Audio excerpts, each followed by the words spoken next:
10가지 재앙 중에 마지막 재앙인 장자 재앙입니다. 11장 1절부터 10절까지인데 시간이 조금 되면 앞부분을 마저 말씀드리겠습니다. 11장 1절부터 10절까지 쉽게 살아계신 하나님의 음성을 다 함께 들으실 수 있기를 바랍니다. 제가 1절 교독하겠습니다. 여호와께서 모세에게 이르시되 내가 이제 한 가지 재앙을 바로와 애굽에 내린 후에야 그가 너희를 여기서 보낼지라. 그가 너희를 보낼 때는 여기서 정령 다 쫓아내리니 백성에게 말하여 남녀로 각기 이웃들에게 은금괴물을 구하게 하라 하시더니 여호와께서 그 백성으로 애굽 사람의 은혜를 받게 하셨고 또 그 사람 모세는 애국에서 바로의 신하와 백성에게 심히 크게 배웠더라. 모세가 바로에게 이르되 여호와께서 이같이 말씀하시기를 밤중에 내가 애굽 가운데로 들어가니 애국 가운데 처음 난 것은 위에 앉은 바로의 장자로부터 맷돌 뒤에 있는 여종의 장자까지와 모든 생축에 처음 난 것이 죽을지라. 애굽 전국에 정무무한 큰 곡성이 있으리라. 그러나 이스라엘 자손에게는 사람에게나 짐승에게나 개도 그 혀를 움직이지 않으리니 여호와가 애굽 사람과 이스라엘 사이에 구별하는 줄을 너희가 알리라 하셨나니 왕이 모든 신하들에게 내려와서 내게 전하이르기를 너와 나를 쫓는 백성은 나가라 한 후에야 내가 나가리라 하고 심히 좋아하여 바로에게서 나오나 여호와께서 모세에게 이르시기를 바로가 너희를 듣지 아니할지라. 그러므로 내가 애굽 땅에서 나의 기사를 더하리라 하셨고 모세와 아론이 이 모든 기사를 바로 앞에서 행하였으나 여호와께서 바로의 마음을 강박케 하셨으므로 그가 이스라엘 자손을 그 나라에서 보내지 아니하였더라. 거기 4절 보시면 모세가 바로에게 이르되 여호와께서 이같이 말씀하시기를 밤중에 내가 애굽 가운데 들어가리라 이러면서 이제 6월절이란 절기가 시작되어지고 그것이 신약으로 오면 예수 그리스도의 십자가의 죽음으로 이제 바뀌게 됩니다. 자, 하나님께서 만약에 지금 이곳에 성령이 아니라 하나님께서 직접 우리를 대면하시기 위해서 오셨다. 하나님이 오셨어요.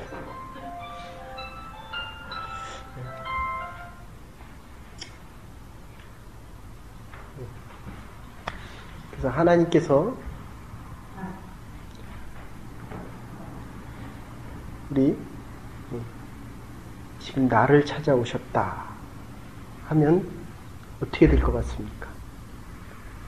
김동호 목사님의 일평생 소원이 하나님을 한번 만나는 겁니다. 구약에 나오는 모든 선지자들이 하나님을 한 번만 대면했으면 좋겠다.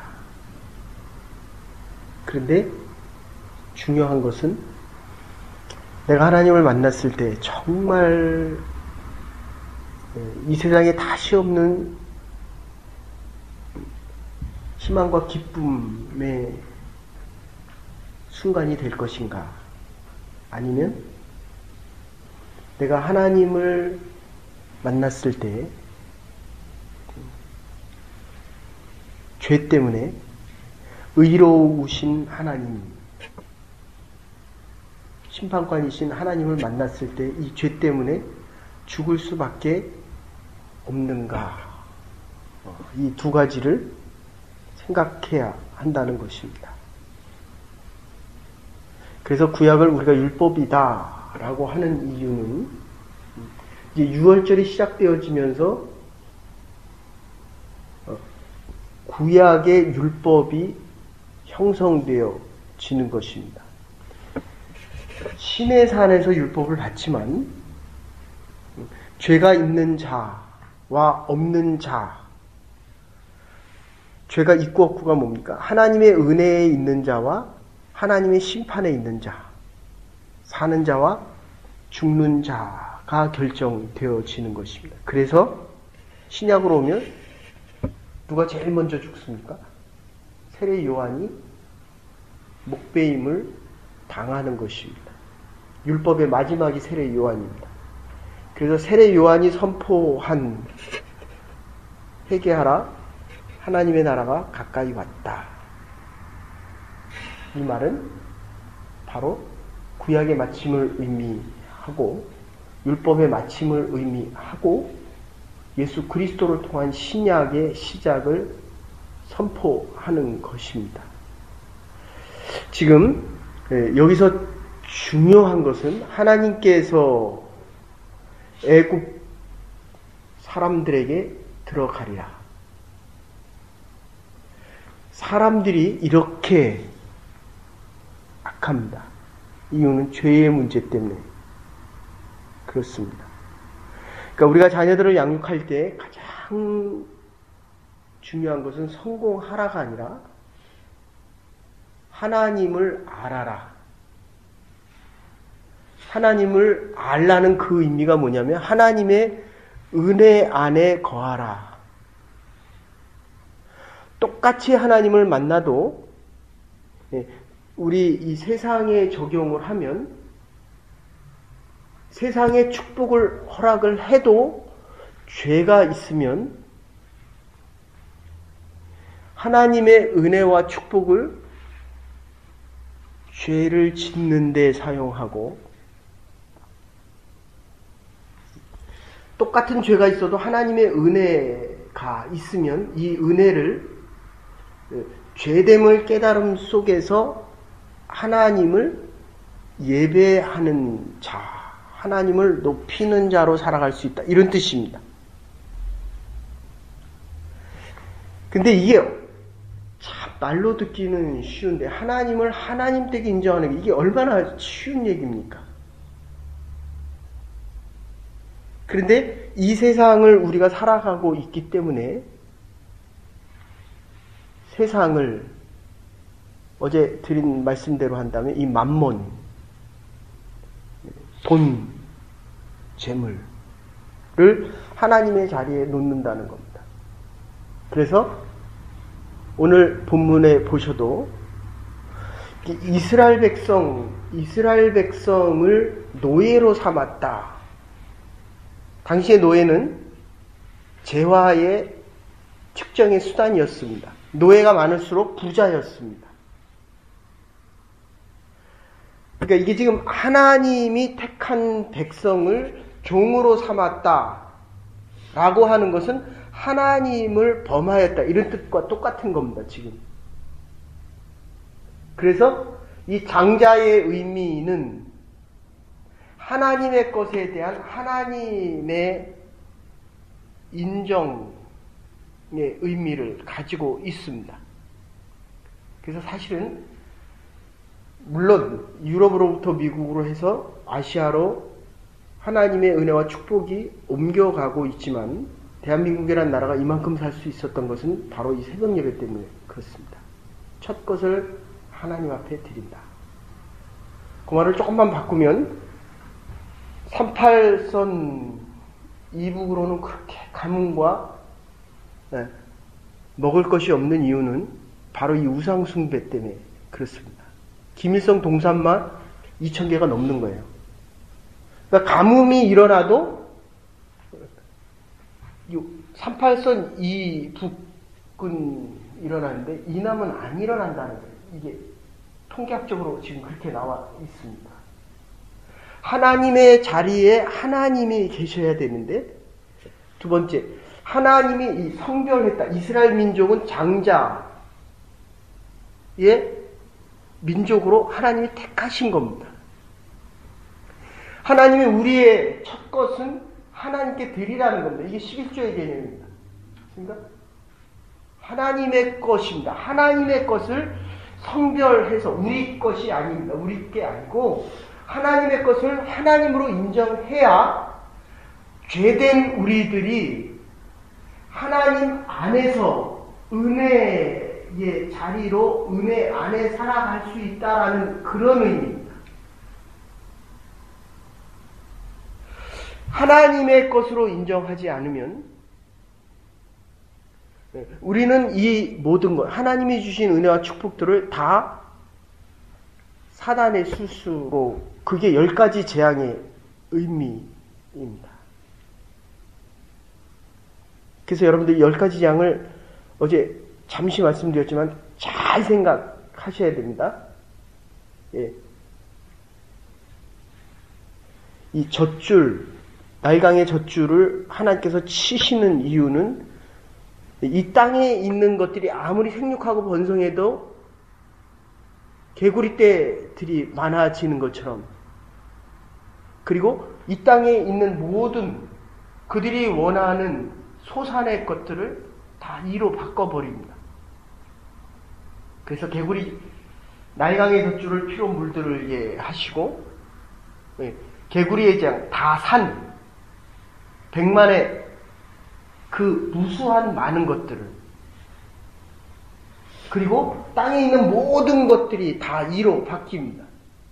땅의 소산을 바꾸고 하늘을 날아다니는 그 파리들조차도 바알세불, 그러니까 우리가 바라보는 그 모든 것들이 심판과 저주의 것으로 지금 바뀌고 있는 장면입니다. 그리고 그들이 먹고 마시는 이 육축에서 나오는 모든 것들이 다 악질과 사람들에게도 이 병이 생기면서 사람을 고치는 자들조차도 고치면서 같이 죽어가는 거예요. 못 고치는 거죠.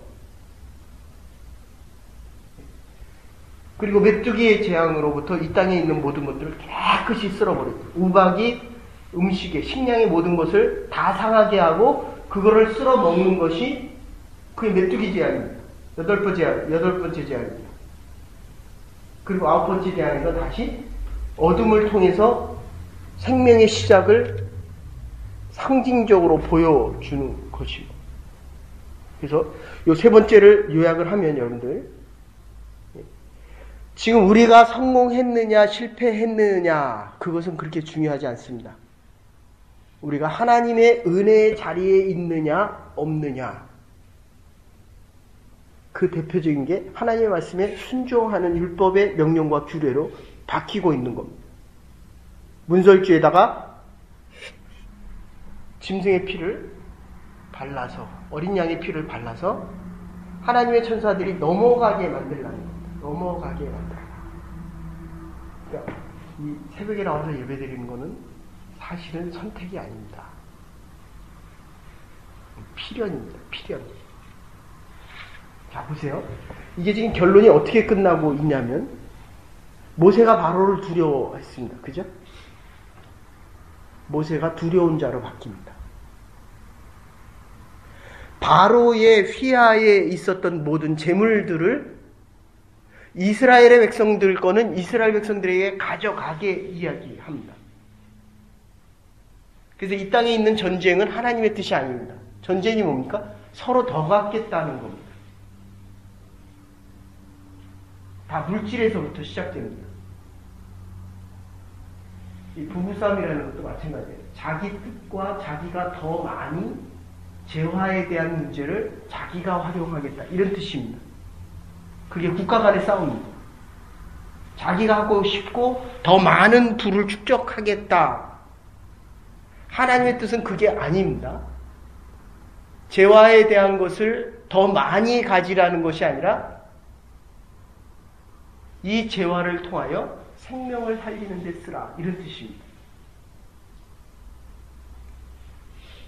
그래서 하나님께서 축복을 하실 때는, 어제도 말씀드렸지만 10장 24절 보시면, 10장 10절과 10장 24절에 보시면 자녀를 두고 가라 라고 이렇게 이야기하고, 마지막 재물에 대한 이야기를 마지막에는 재물을 두고 가라 이렇게 이야기해요. 육축을 두고 가라 이렇게 얘기합니다. 하나님의 보면 반대입니다. 생명을 살리는데 너희들의 남은 인생을 쏘라. 너희 재물이 있는 곳에 너희 마음이 있다. 부자는 결단코 하나님의 나라에 들어갈 수 없다. 생명을 살리는 게 먼저입니다. 세상은 늘 재화가 먼저입니다. 그래서 여러분들 하나님 앞에 헌금을 하고 하나님 앞에 시간을 드리고 하나님 앞에 11조를 하고 이것은 믿음의 고백입니다. 많이 드리라는 얘기가 아니에요. 그래서 지금 설교를 지금 바꿔야 되나 말아야 되나. 아나니아와 삽비라의 얘기가 어디에 나옵니까? 5장에 나와요. 3장, 4장은 성령에 대한 사건이 나오는데 하나님께서 하나님의 교회, 하나님의 나라를 시작하기 전에 물질에 대한 이 심판을 시작한다는 겁니다. 이거 엄청난 사건입니다. 그러니까 여러분들이 주일날 예배 드리러 올 때마다 일주일의 재화가 이게 하나님의 축복이다. 조금 바꾸면 내가 하나님의 은혜 안에 머물 수 있다라는 신앙의 고백입니다. 물질에 갚이지 말라는 겁니다. 물질은 우리가 다스려야 할 하나님의 은사 중에 하나입니다. 하나님의 은혜는 우리가 구원을 받아서 어린 양의 보혈의 피를 뿌려서 죽음으로부터 생명의 소생함을 얻고 살아있는 하나님의 축복받은 자녀로 살아가라는 것입니다. 그 중에 제일 기본이 가장 원칙이 바로 이 재화에 대한 문제입니다. 돈에 대한 문제입니다. 여러분, 돈에 잡히지 마십시오. 성공을 이야기하지 마십시오. 우리의 자녀들을 양육할 때 하나님을 가르치셔야 됩니다. 그러지 않으면 이 땅을 살아가면서 늘 이 재물 때문에 세상을 두려워하며 살아가게 됩니다. 세상이 두려워하는 자들로 우리의 자녀들을 양육할 수 있어야 됩니다. 하나님의 예배 자리 외에는 없습니다. 하나님의 말씀을 가르치십시오. 하나님의 말씀대로 살아가는 모세와 같은 믿음의 지도자들이 하나님의 교회와 여러분의 가정에 변함없이 우리의 자녀들이 우리보다 더 믿음이 좋아야죠. 그죠? 그러니까 나보다 우리의 자녀가 믿음이 없다는 것은 거의 대부분 내가 믿음 생활을 물질에 대한 것보다 밑에 두고 있다는 것입니다. 우리의 믿음이 재화보다도 생명보다도 하나님께서 영생하는 율법의 마침을 통해서 이제 다 죽는 거예요. 이제 첫 것들은 하나님이 오셨을 때에 하나님을 모르고 죄를 짓는 모든 것들은 하나님이 쓸어버리시는 겁니다. 하나님이 오셨을 때 우리의 믿음의 축복과 부요함과 풍성함이 넘쳐나서 하나님께 영광을 돌리고 이 땅에 그게 주님 재림하실 때의 모습입니다. 우리가 하나님의 교회에서 하나님의 생명과 능력을 받고 세상을 다스리라는 겁니다. 이런 축복된 자녀들로서 세상이 모세가 세상을 두려워했지만 이제는 모든 재화 가진 것들을 다 이스라엘 백성들에게 주고 하나도 건드리지 못합니다. 세상이 여러분을 건드립니까? 여러분의 재화가 하나님보다 높아져 있기 때문에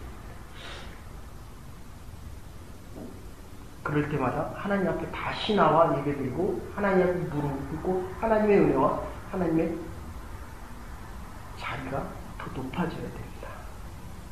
축복된 백성으로 하나님 우리를 높이실 때 하나님을 높이며 하나님을 영화롭게 하는 영화로운 인생 살아갈 수 있는 하나님의 교회와 여러분의 자녀가 되시기를 주의 이름으로 축원합니다. 이제는 교회 머리 대신 우리 주 예수 그리스도의 극진하신 은혜와 하나님의 원하신 사랑과 성령의 감동교통하심이 저희를 부르시고 하나님의 역사를 이루며 하나님께서 모세를 높이듯이 우리가 하나님을 높여 우리의 자녀들이 영원한 하나님의 영광 중에 살아가기로 결단하는 하나님의 부름받은 백성들과 하나님의 교회 위에 이제로부터 영원토록 함께 하시옵기를 축원하옵나이다. 아멘. 오늘도 하나님께 순종하며 하나님의 역사를 이뤄갈 수 있는 믿음의 자녀들